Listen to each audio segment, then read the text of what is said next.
Hello, everyone. Welcome to our migraine strategy call. I am Debbie Waidl, your migraine health coach specialist, here to help you determine how you can actually get to the root cause of your migraines, end your pain without using all of those management tools that you have been using for decades. We are coming to you on our session today with a special guest. We have Kate here, who is an alumni of our Freedom From Migraine Method program. And Kate's here to share her story to give each and every one of you hope that there is a way to actually end your migraines. So Kate, thanks for being here today and sharing your time with us. No problem. I'm glad to be here, Debbie. Amazing. Would you like to give everybody a little bit of an overview of who you are, what you do before we get started? Sure. I am a farmer and a homeschool mom of two. On the farm, we have row crop and cattle, chickens. I've also got a couple golden doodles that are a lot of fun and a lot of mischief, and just juggling all the things right now in this busy season. And that sounds like almost everyone that we help and support. So many things to juggle. I Yes. can't imagine. I give you all so much credit. Farm work Mhm. is no easy feat. No easy feat. So I'm glad you're here, and I'm glad you can share your story with so many other women that we've been chatting with lately that are kind of in the same boat as you. So let's jump right in and talk about what your life was like living with migraines and trying to do all the things you just listed. Homeschooling, working on the farm, trying to and maybe enjoy your life, raising your kids. What was that like for you with migraines? It was miserable. I constantly felt like I was letting somebody down. Either I was letting my kids down or I was letting my husband down. Just trying to get through the day sometimes. Whenever if I'm in the tractor, it's noisy. The light was really bright. I was constantly having to make sure I had earplugs and sunglasses and medicine for if the pain Mhm. got too bad. And then when I would be in so much pain where I had to just go lay down, then I'd fall behind in everything. I'd fall behind in my housework. I'd fall behind with everything. So whenever I did have a spare minute, I was trying to catch up on everything. There was no time for fun. I mean, I love being outside. Aside from farming, I love to fish. I love gardening. I love to read. And there's no time for any of that whenever all of your time is being taken up by migraines. Yeah, and that is the sad thing, right? When we have migraines, it's not just the migraine time that it takes up, it's your spare time that it takes up because you are doing that constant, Mhm. constant catch up. I had somebody ask me probably, I don't know, maybe it was a year or so ago now, what my hobbies were. And I realized that I spent so much time with migraines Mhm. that I've actually still, don't have migraines. I haven't for 10 years, but it's like I've never brought those hobbies back. I'm like, oh, I need to focus on this now. Mhm. I have the time. I can do this. I need to get back to it. So Yes, fast that's forward hard. for you. Okay. What is your life like now that you've done the Freedom from Migraine method? You went through our protocol, you had that life where you couldn't do anything. What's it like now? So much more peaceful. I'm not scared all the time. I feel braver about making plans, doing things, knowing that I'm going to be able to get my work done, knowing that a migraine is not going to stop me for 2 and 3 days at a time. It's been amazing. It's been life-changing. But definitely I feel more at peace in general. I love it. Do you have any plans to do anything that you weren't able to do before that you can do now? Vacationing. My husband and I, a few months ago, went on our first family vacation that we've taken in years because I wasn't scared that a migraine was going to knock me down and we were going to be 9 hours from home. And so I made it through the vacation. I did the prep work before. I knew I had the tools I needed, Mhm. and it was a wonderful, wonderful vacation. And so we're planning on doing another one in the summer. So we've finally gotten back to having family vacations. Yay, yay. Do you remember a lot of vacations that didn't happen for you, that you didn't feel Yes, well? yes, especially times we would make plans or get ready to go, and a migraine would come on. I'd be like, I can't spend the day on the lake. There's no way I can be on the boat. The dizziness, the vertigo I had, we just have to cancel, or I'd have my husband and boys go without me. Yeah. So, Yeah, yeah. I remember that too. And for anybody watching who's living this, let me know. I mean, I remember my kids ask all the time, why didn't we go on a lot of vacations when we were little? Like, my friends went to Disney or they went to Myrtle Beach or, they did this or that. And I'm like, well, because half the time I couldn't leave home. Yeah. So we didn't do a lot of those things. I'm trying to make up for lost time now, but it is a little sad when I look back. I'm like, and we did do some camping. I admit that, but it was close to home. I Mhm. could easily abort if I needed to, like abort, no more vacation. But I never would have wanted to spend the money like on Disney or something like that. I would have been in the hotel room the whole time. Mhm. So yeah, you feel it too. Yes. And it's stressful, right? When you have that feeling like that, that stress comes in of, am I going to be there for my family? Am I going to be able to do the things I want? And we know that stress is a big part of migraines. Mhm. How can you not be stressed when you Yeah. have them? So how did that stress piece kind of fit into your pain? It just made everything worse. The stress just fed the migraines, and it was just a vicious circle. Hmm. And I would be stressed wondering when I was going to have the next one. I would also be stressed because I felt like I was letting my family down. I wasn't living the life I wanted to live because I felt like I was wasting and losing so much time with my family. And that just constant stress made the migraines more frequent, more intense. Yeah. It was a big part of it. Yeah, absolutely. And I think so many people, we're talking to hundreds of women a month, the biggest thing I hear about migraines is they're like, I need to fix my food. My food's got to be wrong. If I fix my food, everything's going to be great. Nobody comes to me and says, I need to fix my mindset or my mindfulness. I'm stressed and I know that's a big part of the problem. They kind of know that they're stressed, but the funny thing is when I ask a lot of women on a scale of 1 to 10, they'll tell me a 3 until I Mhm. start talking to them.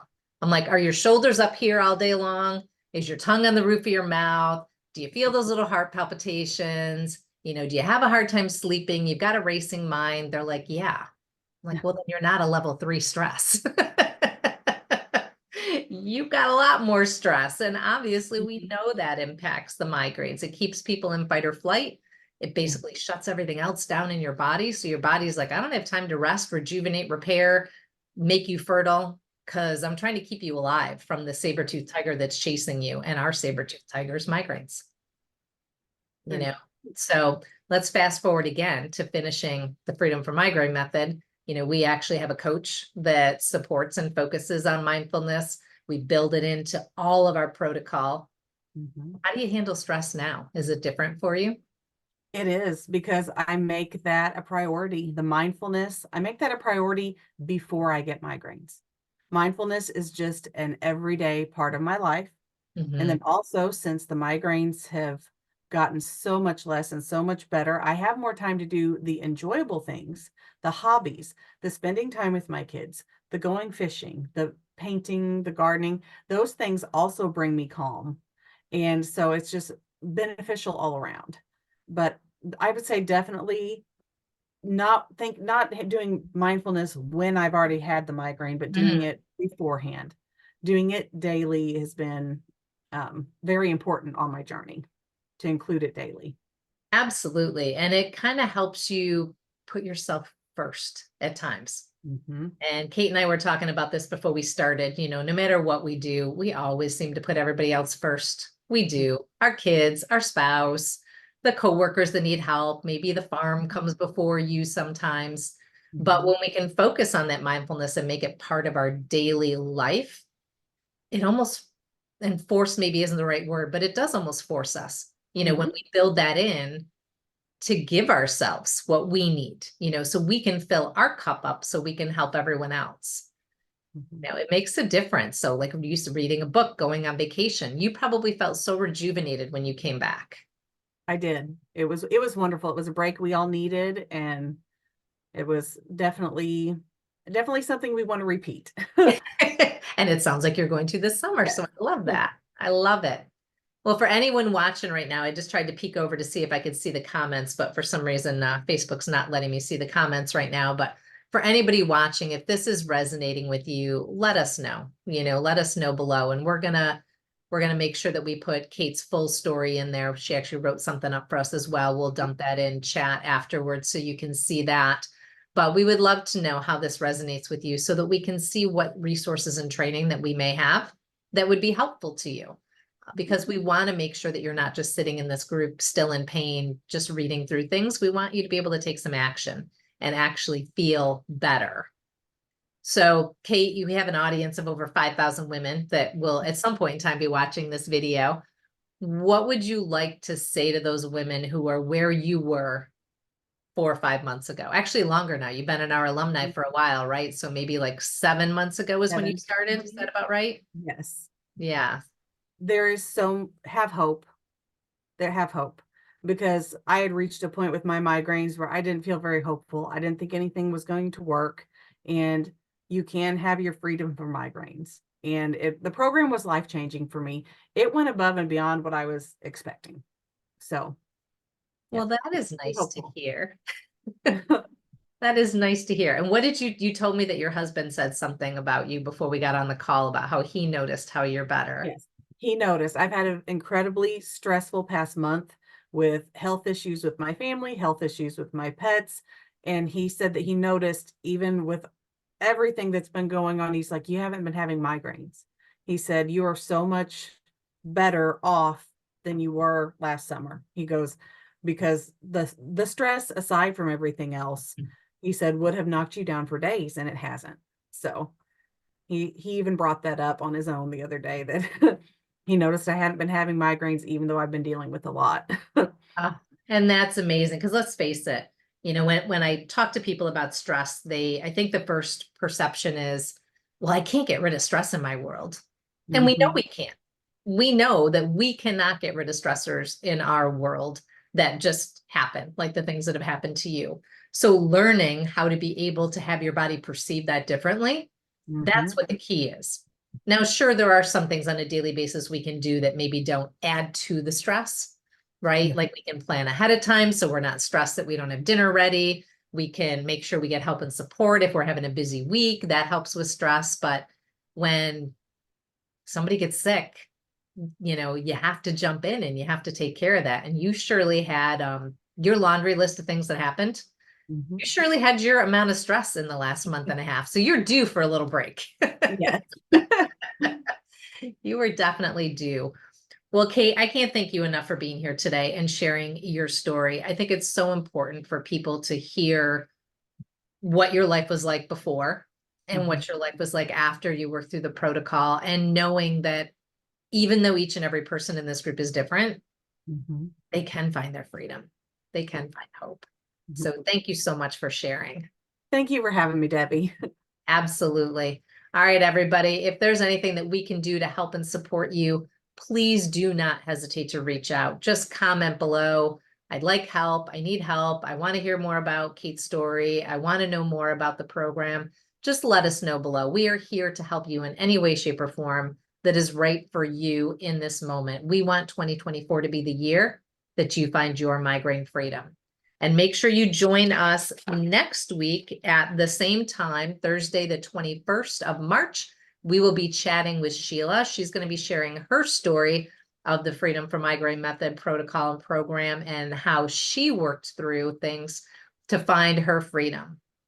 Lastly, I would like to encourage all of you to go to Apple or Spotify, wherever you watch your podcasts, and take a look at Migraine Freedom Your Way. I have started a podcast that are short, actionable, and strategies and information that will help you start reducing that severity, duration, and frequency of your migraines.